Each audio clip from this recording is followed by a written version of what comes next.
Se você já ouviu falar que empresas de energia estão quebrando pelo Brasil, mas não entendeu o tamanho real disso, fica comigo até o final, porque o rombo já passa de 6 bilhões de reais só entre duas comercializadoras do Mercado Livre, a Trodner e a Electra, e dentro do setor elétrico, isso já é tratado como um fenômeno sistêmico, não como um caso isolado. Eu vou te mostrar como essas duas empresas chegaram a esse ponto. Quem são os credores que estão cobrando essas dívidas? O que a justiça já decidiu? E por que essa conta pode acabar caindo, direta ou indiretamente, no bolso de quem só quer pagar a conta de luz em dia? E no fim, eu também vou mostrar por que esse não é um problema de duas empresas isoladas, mas de um setor inteiro que cresceu rápido demais. Vamos começar pela Trodner, porque foi o caso que abriu essa crise para o público. No dia 20 de maio de 2026, a empresa protocolou um pedido de recuperação judicial na 2ª Vara de Falências e Recuperação Judicial de Curitiba, no Paraná. O passivo declarado no processo chegou a 1,690 bilhão de reais. Para se ter uma ideia da velocidade dessa deterioração, só desde 2024, a empresa já havia desembolsado 180 milhões de reais, tentando honrar compromissos que foram ficando cada vez mais pesados. Ou seja, não foi uma quebra do dia para a noite. Foi um processo de sangria financeira que se arrastou por pelo menos 2 anos antes de virar um pedido formal na justiça. E porque uma comercializadora de energia, que em teoria só compra e vende contratos, chega a esse tamanho de dívida? A resposta que a própria Trodner apresentou na petição inicial aponta para 3 fatores centrais. E vale a pena entender cada um deles com calma, porque eles explicam praticamente toda a crise do setor, não só o caso dela. O primeiro fator é a mudança para o chamado preço de liquidação das diferenças horário, o PLD horário. Antes, esse preço, que é usado para acertar as contas entre quem gerou energia a mais ou a menos do que contratou, era calculado em blocos de tempo mais largos. Com a mudança para o cálculo horário, a volatilidade do mercado de curto prazo aumentou de forma significativa. Isso significa que, de uma hora para a outra, literalmente, o preço da energia no mercado de ajuste pode disparar ou despencar. E uma comercializadora que não tenha caixa suficiente para absorver esses picos começa a sofrer. O segundo fator são as retenções de liquidez feitas pela Câmara de Comercialização de Energia Elétrica, conhecida pela sigla CCEE, que é o órgão responsável por processar as liquidações financeiras do setor elétrico brasileiro. Quando a CCE identifica risco de inadimplência de um agente, ela pode reter parte dos valores que circulariam normalmente como forma de garantia. O problema é que essas retenções, segundo a própria Trodner, comprometeram o capital de giro operacional da empresa, ou seja, o dinheiro que ela precisava ter disponível no dia a dia para continuar funcionando normalmente. O terceiro fator é o que o setor chama de descasamento de curvas, que é basicamente a diferença entre o que a empresa contratou para vender e o que ela efetivamente tinha disponível para entregar, seja em geração própria, seja em contratos de compra. Esse descasamento entre geração e consumo passou a exigir uma capacidade de liquidez muito maior do que a empresa tinha estruturado. E quando você junta isso com a volatilidade do PLD horário e as retenções da CCEE, o resultado é uma pressão de caixa que praticamente nenhuma empresa de médio porte consegue sustentar por muito tempo. Para entender isso de um jeito mais simples, imagine uma comercializadora que vendeu energia para dezenas de clientes com um preço fechado, calculado com base no que ela esperava pagar para gerar ou comprar essa energia ao longo do contrato. Se em um único mês o preço de curto prazo dispara por causa de uma escassez pontual de chuva, de uma manutenção inesperada em uma usina ou de uma mudança na regra de cálculo do PLD, essa comercializadora pode ser obrigada a comprar energia no mercado de ajuste por um valor muito acima do que ela vai receber dos seus próprios clientes. Isso corrói a margem da operação inteira em questão de semanas e, se acontecer de forma repetida, mês após mês, o caixa da empresa simplesmente não aguenta. Agora, quem são os credores dessa dívida bilionária? A lista que consta no processo de recuperação judicial mostra instituições financeiras e outras comercializadoras de energia. a Atlas Energia aparece como credora de cerca de 132 milhões de reais.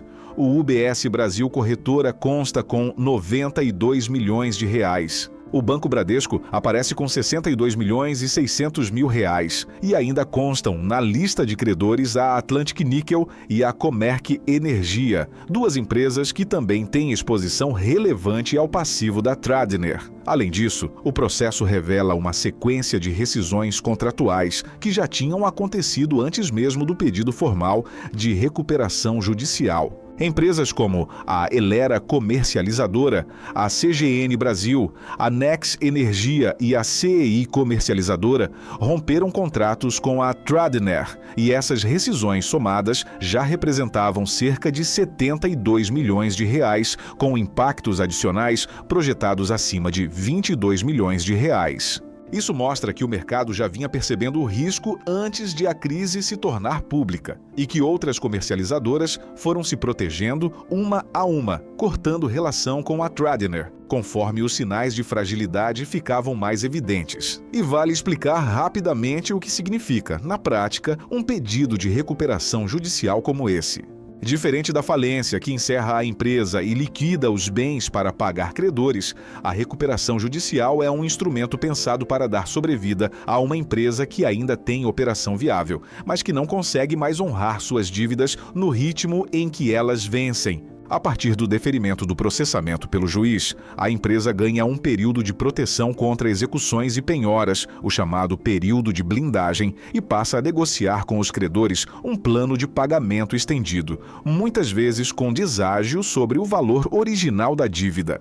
Isso significa que, mesmo com o processo em curso, a Tradner segue operando, mas sob supervisão judicial, e os credores listados no processo precisam esperar a aprovação de um plano de recuperação para saber quanto e quando efetivamente vão receber de volta. Só que a Tradner não é um caso isolado, e é aqui que a história fica mais preocupante. A Electra, outra comercializadora relevante do Mercado Livre, também está no centro dessa crise, embora tenha escolhido um caminho diferente. Em vez de pedir recuperação judicial formal, a Electra optou por uma renegociação extrajudicial de contratos e conseguiu, na Justiça do Paraná, a autorização para medidas protetivas que blindam a empresa, pelo menos temporariamente, de execuções mais agressivas por parte de credores. Os números da Electra também impressionam. A empresa registrou um prejuízo de 268 milhões e 900 mil reais em 2025. E esse quadro não deu sinais de melhora no início de 2026. Só no primeiro trimestre daquele ano, a empresa já acumulava um prejuízo adicional de 103 milhões e 600 mil reais. Some os dois valores e você tem uma empresa que, em pouco mais de 12 meses, queimou algo próximo de 372 milhões de reais. Antes de seguir para o caso da Electra, vale registrar que, esse tipo de desfecho, uma comercializadora de médio ou grande porte recorrendo à justiça para se proteger de credores, ainda era relativamente raro no setor elétrico brasileiro até poucos anos atrás, o que reforça o quanto essa crise representa uma virada de página para o mercado livre de energia. A diferença entre o caminho escolhido pela Tradner e o caminho escolhido pela Electra também diz muito sobre como cada empresa está tentando administrar a própria crise. Ao pedir recuperação judicial, a Tradner colocou toda a sua situação financeira sob supervisão de um juiz, com prazos, editais e credores formalmente habilitados no processo. Já a Electra optou por manter a negociação fora dos tribunais, tentando renegociar prazos e valores diretamente com bancos e outras comercializadoras e usando a justiça apenas como um escudo pontual por meio dessas medidas protetivas, para evitar que algum credor mais impaciente conseguisse bloquear bens ou contas da empresa enquanto essa negociação ainda está em andamento. É uma estratégia mais discreta que evita a exposição pública de um processo de recuperação judicial completo, mas que também depende muito mais da boa vontade e da paciência dos credores para dar certo. E aqui entra um ponto técnico importante para entender a raiz de tudo isso, tanto no caso da Tradner quanto no caso da Electra e de boa parte das outras comercializadoras em dificuldade. Muitos desses contratos de venda de energia foram assinados em um momento em que o preço médio girava entre R$ 100 e R$ 150 por megawatt-hora. Só que, com as mudanças no cenário energético, o custo de reposição dessa energia no mercado passou a girar entre R$ 300 e R$ 400 por megawatt-hora. Ou seja, essas empresas estão vendendo energia por um preço, mas precisando comprar essa mesma energia para cumprir os contratos, por um preço de 2 a 4 vezes maior. Isso não é um problema de gestão pontual, é um modelo de negócio inteiro que ficou economicamente inviável da noite para o dia e que continuou sangrando mês após mês até estourar. Agora, quando você olha para o setor como um todo, e não só para esses dois casos, a dimensão da crise fica ainda mais clara. Um levantamento recente apontou que o passivo acumulado por comercializadoras de energia em dificuldade no Brasil já soma cerca de 10 bilhões de reais. E a Tradiner e a Electra, apesar de serem os nomes que mais aparecem na imprensa, não são nem as maiores dívidas individuais dessa lista. A campeã negativa é a 2W Ecobank, com uma dívida estimada em 2 bilhões e 200 milhões de reais. Na sequência, vem a própria Tradener, com 1 bilhão e 700 milhões de reais.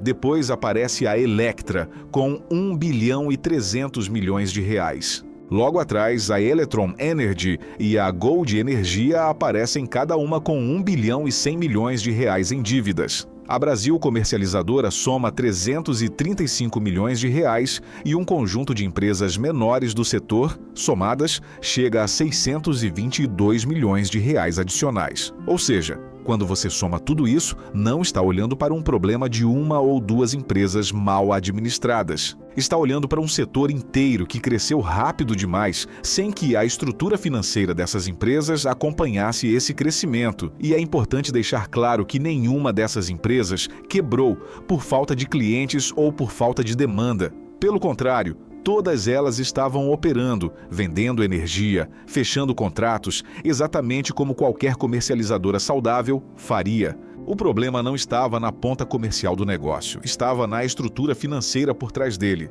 na capacidade de bancar oscilações de preço sem quebrar no meio do caminho. É esse tipo de fragilidade que, historicamente, só aparece quando o cenário muda de forma abrupta e que muitas vezes fica escondida enquanto os preços estão estáveis, porque nesse cenário, praticamente qualquer comercializadora consegue parecer saudável no papel, e porque isso aconteceu justamente agora. A explicação que aparece com mais frequência entre analistas do setor elétrico começa lá em 2021, com a crise hídrica que atingiu o Brasil naquele período.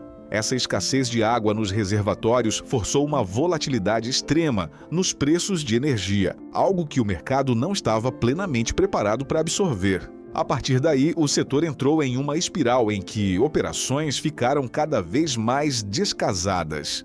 E várias comercializadoras passaram a operar excessivamente alavancadas, ou seja, assumindo mais risco financeiro do que o capital próprio delas conseguia sustentar em um cenário adverso. Some a isso um crescimento acelerado do número de empresas que migraram para o mercado livre de energia. Muitas delas sem uma estrutura de capital robusta o suficiente para aguentar choques de preço, e você tem o cenário perfeito para uma onda de quebras como essa. O próprio setor reconhece que houve, ao mesmo tempo, uma expansão comercial muito rápida e uma disciplina financeira que não acompanhou essa expansão na mesma velocidade. Pense no que aconteceu nesses últimos 5 anos. Depois da crise hídrica de 2021, o preço da energia no mercado de curto prazo passou a oscilar de um jeito muito mais brusco do que o setor estava acostumado. Comercializadoras que nasceram justamente nesse período, ou que decidiram crescer de forma agressiva nesse momento, aproveitando a abertura cada vez maior do mercado livre, muitas vezes fecharam contratos competitivos demais só para ganhar espaço rapidamente diante da concorrência. Isso funciona bem enquanto o cenário de preços continua favorável. O problema é que esse tipo de estratégia deixa muito pouca margem de segurança para quando o cenário vira. E foi exatamente isso que aconteceu nos últimos anos, com o mercado de curto prazo se tornando cada vez mais caro e mais volátil. Só que existe também a versão contada pelas próprias comercializadoras e ela aponta para outra direção. Segundo empresas afetadas por essa crise, parte do problema está em alterações nos parâmetros de risco utilizados na formação de preços dentro do próprio mercado regulado pela CCEE, além de mudanças regulatórias que, segundo essas empresas, mudaram as regras do jogo no meio do caminho, sem dar tempo suficiente para que os agentes se ajustassem financeiramente. É importante entender esse pano de fundo, porque o mercado livre de energia não é um nicho pequeno da economia brasileira. Ele vem crescendo de forma consistente nos últimos anos e hoje já responde por 95% de todo o consumo de energia da indústria brasileira e por 47% do consumo do setor de comércio. E esse crescimento não parou. Só em abril de 2026, o segmento de varejo representou 75% de todas as novas migrações registradas para o Mercado Livre, o que mostra que cada vez mais empresas menores, e não só grandes indústrias, estão deixando o mercado cativo das distribuidoras para negociar energia diretamente com comercializadoras como a Tradner e a Electra. Esse movimento acompanha uma abertura regulatória que vem acontecendo de forma gradual, permitindo que consumidores de baixa tensão, ou seja, pequenos comércios, prédios comerciais e até unidades residenciais em alguns modelos,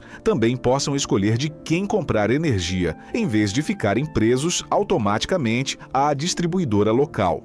Na teoria, isso é uma boa notícia para o consumidor, porque aumenta a concorrência e pode reduzir o custo da energia. Na prática, porém, essa mesma abertura também aumenta a exposição desses consumidores menores a exatamente o tipo de risco que a crise da Tradner e da Electra está escancarando agora, o risco de contratar uma comercializadora que parece competitiva no preço, mas que não tem músculo financeiro suficiente para sustentar esse contrato até o fim. E é exatamente aí que mora o risco para quem está de fora dessa discussão técnica, ou seja, para o consumidor final. Quando uma comercializadora quebra, ela não afeta só investidores e bancos credores. Ela afeta diretamente os consumidores que tinham contrato de fornecimento com aquela empresa, porque, no Mercado Livre, é a comercializadora que garante o fornecimento contratado, muitas vezes através de contratos bilaterais regulados, conhecidos no setor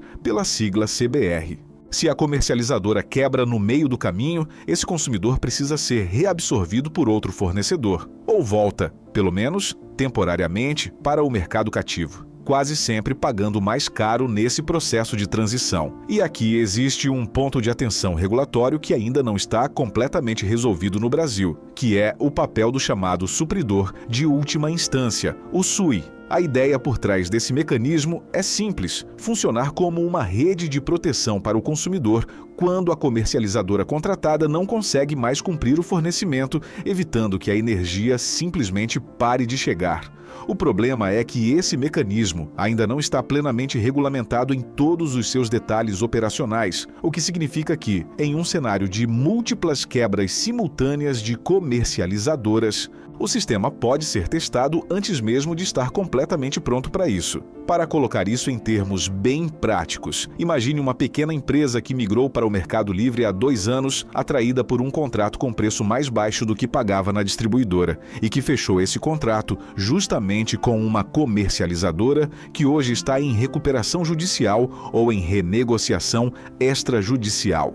Se o fornecimento contratado falhar, essa empresa precisa, de um jeito ou de outro, continuar recebendo energia, seja através do supridor de última instância, seja retornando ao mercado cativo. E, em qualquer um dos 2 cenários, é bem provável que o preço final pago por essa empresa suba, pelo menos temporariamente, até que ela consiga fechar um novo contrato em condições estáveis. Multiplique esse exemplo por centenas ou milhares de consumidores que tinham um contrato com empresas em dificuldade, e você entende por que reguladores estão tratando esse assunto com tanta urgência. Vale reforçar também que essa crise não fica restrita ao consumidor que está diretamente no Mercado Livre. Como o próprio setor elétrico brasileiro é interligado, uma quebra de comercializadora acaba gerando efeitos que se espalham pela cadeia inteira, afetando tanto quem comprou energia quanto quem vendeu. E, em última instância, isso pode se refletir em custos que acabam sendo repassados, ainda que de forma indireta, para dentro da conta de luz de consumidores que nem sabem que essa crise está acontecendo. Diante desse cenário, o que os órgãos reguladores estão fazendo? A CCEE e a Agência Nacional de Energia Elétrica, a ANEEL, afirmam que estão monitorando continuamente a situação financeira dos agentes do mercado livre. Existe hoje um debate ativo dentro do setor sobre a necessidade de fortalecer as garantias financeiras exigidas de comercializadoras antes que elas possam operar com determinado volume de contratos, justamente para evitar que empresas cresçam rápido demais sem ter lastro financeiro suficiente para sustentar esse crescimento em momentos de estresse do mercado. Esse debate sobre garantias financeiras mais rígidas é, na prática, uma tentativa de responder à pergunta que fica no ar depois de uma crise como essa: como evitar que isso se repita. Por quê? Hoje, a barreira de entrada para se tornar uma comercializadora de energia no Brasil não é tão alta quanto a de um banco ou de uma seguradora. Por exemplo, mesmo que o risco financeiro envolvido em comercializar energia elétrica em grande escala seja, na prática, comparável ao de outros setores altamente regulados. Entre as propostas que circulam nesse debate estão exigências de capital mínimo mais rígidas, limites mais claros para o quanto uma comercializadora pode se alavancar em relação ao seu patrimônio e mecanismos de acompanhamento mais próximo, quase em tempo real, da exposição financeira de cada agente do mercado. A lógica por trás disso é simples. Quanto mais cedo um regulador conseguir identificar que uma comercializadora está se aproximando de um ponto de ruptura financeira, maior a chance de agir antes que o problema vire uma crise de bilhões de reais, como a que estamos vendo agora com a Tradener e a Electra. E é justamente por isso que analistas do setor têm descrito o momento atual como um processo de seleção financeira natural entre os agentes do mercado livre de energia. De um lado, estão comercializadoras mais capitalizadas, com estruturas de gestão de risco mais sofisticadas, capazes de absorver choques de preço e volatilidade sem comprometer sua operação. Do outro lado, estão estruturas mais vulneráveis, que cresceram rápido, assumiram contratos agressivos para ganhar mercado e que agora estão pagando o preço dessa estratégia justamente no momento em que o cenário de preços virou contra elas. O que isso deve significar daqui para frente é, muito provavelmente, uma onda de consolidação dentro do setor. Empresas menores e mais frágeis tendem a ser absorvidas, vendidas ou simplesmente a sair do mercado, enquanto comercializadoras maiores e mais sólidas devem ganhar espaço, absorvendo tanto contratos quanto consumidores que ficaram órfãos por causa dessas quebras. Para quem está pensando em migrar para o mercado livre de energia, seja uma empresa pequena, seja uma indústria maior, esse cenário reforça um ponto que qualquer consultor sério do setor já vinha batendo. A escolha da comercializadora não pode ser feita só olhando o preço mais barato oferecido no contrato. É preciso olhar também a saúde financeira, o histórico e a estrutura de gestão de risco da empresa que vai fornecer essa energia.